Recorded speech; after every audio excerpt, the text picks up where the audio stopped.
I have Mr. Jones back on docket. He did his TRAS. Jones, which Jones? Joshua Jones. Oh, okay. The TRAS came back. I think they recommended outpatient treatment. I believe so. Yes.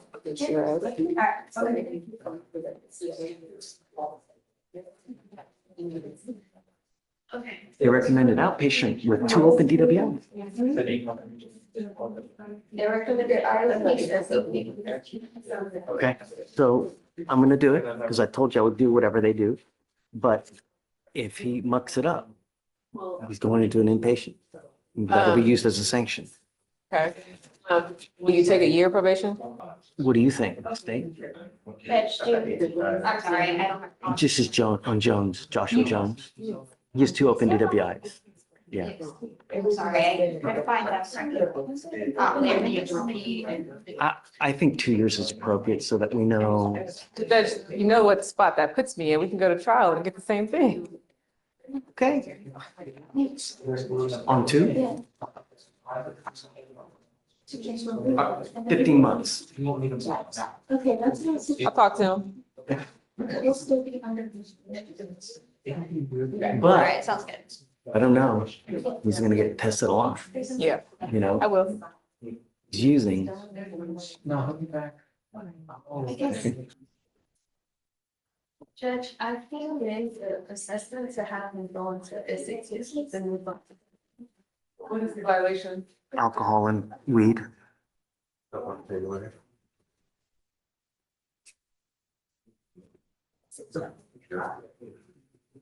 I have done everything in my power to try to keep you out of custody. You have 2 open DWIs. I was now going to grant the fact that you had negotiated an intensive outpatient treatment. You now are testing positive for alcohol and marijuana while you're on bond for this case. And I have told you repeatedly that you are at no tolerance, Mr. Jones. I don't do drugs. Period and point blank. I have here, Don't say anything. Can I get a copy of the bond violations before we discuss Is it it? impending?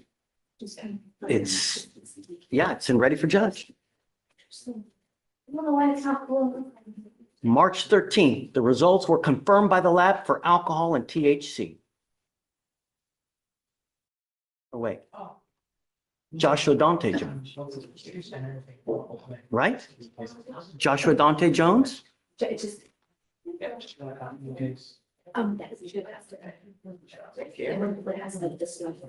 This has got, I don't know, something's wrong here. I'm not understanding. I'm not saying. Something's wrong.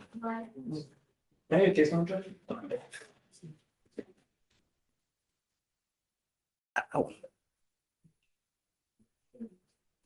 We need to put pretrial services on probation, man. I'm not sure. I mean, it says here, Mr. Jones, I don't see it in ready for judge. no, it's wrong. It's wrong. Let me see it. It's wrong. Let me see. Yeah, it's wrong. It's a Joshua Dante. Okay. It's the exact same.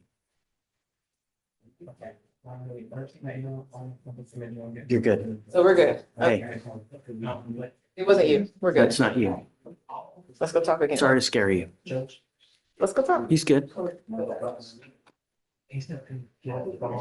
Judge, you stated this was in ready for judge? Don't worry about it. Don't worry about it. Was it an error on our end? I want to apologize for getting mad at you. I had the wrong person, so it wasn't you. So I'm sorry for raising my voice and getting upset with you.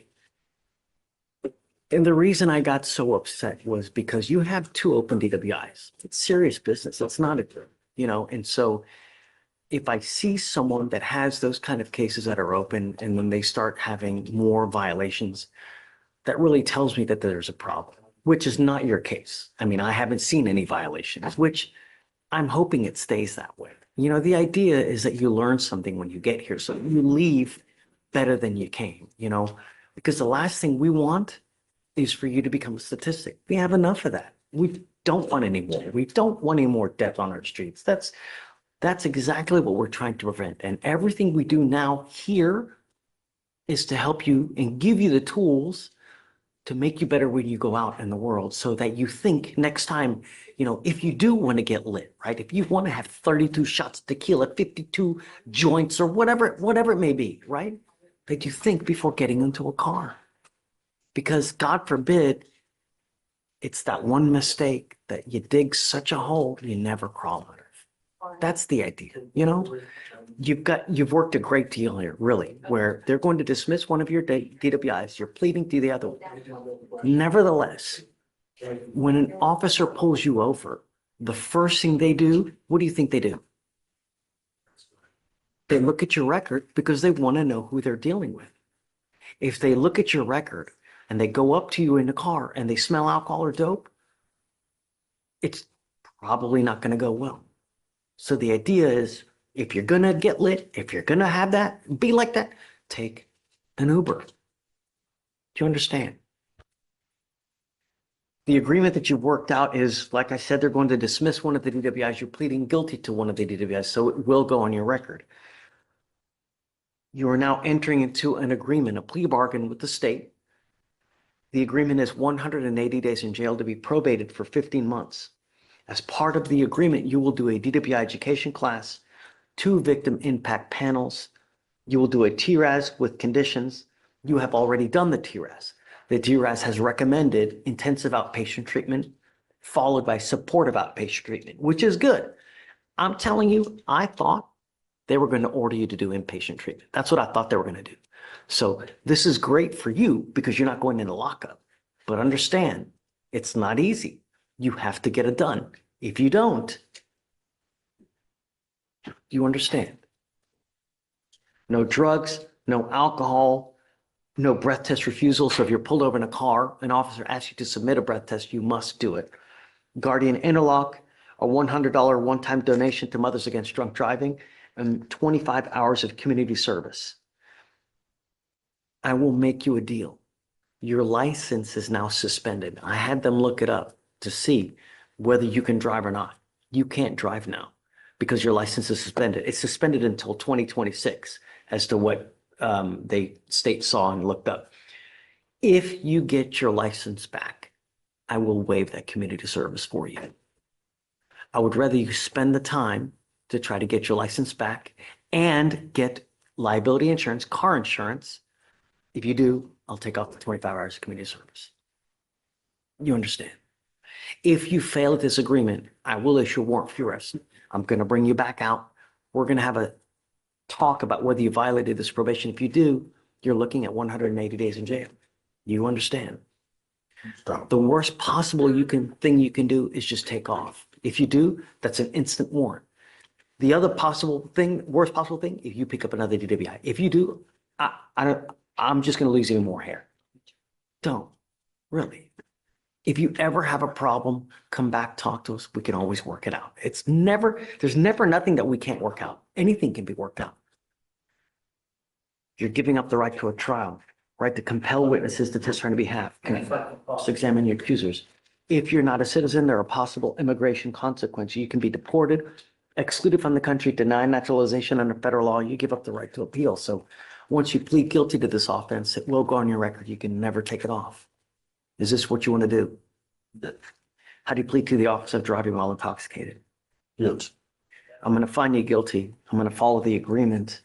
I'm not going to suspend your license. It's already suspended because of the ALR hearing. So don't just start driving until you get it back. Because you don't have a license, we're going to order you to get a portable device. I've been paying for it now while you're on bond for this case. I can't pay for it any further. Reduce his fees, please.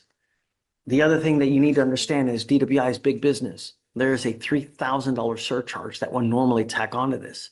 I'm going to take it off now.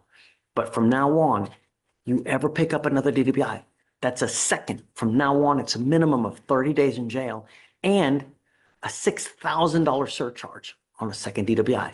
Do you understand? All right, good luck, sir. Thanks, Jimmy. You can wait now.